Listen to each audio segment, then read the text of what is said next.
Start. All wages or salary, including wages payable for time or piecework and salary earned wholly or in part by way of commission of any workman in respect of services rendered to the company, and any compensation payable to any workman under any of the provisions of Industrial Disputes Act 1947. 2. All accrued holiday remuneration becoming payable to any workman, or in the case of his death to any other person in his right on the termination of his employment before or by the effect of the winding up order or resolution. 3.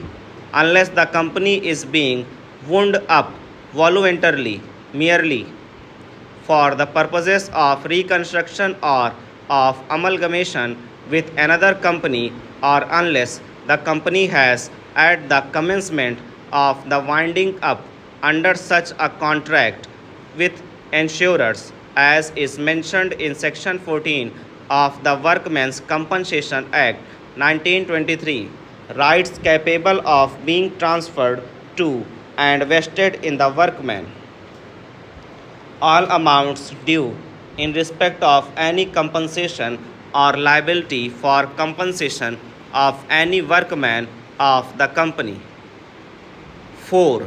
All sums due to any workman from a provident fund, a pension fund, a gratuity fund, or any other fund, or the welfare of the workmen maintained by the company.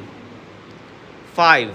Workman's portion in relation to the security and secured creditor of a company means the amount which bears to the value of security the same proportion as the amount of the workman's dues bears to the aggregate of the amount of workman's dues and the amounts of the debts due to the secured creditors.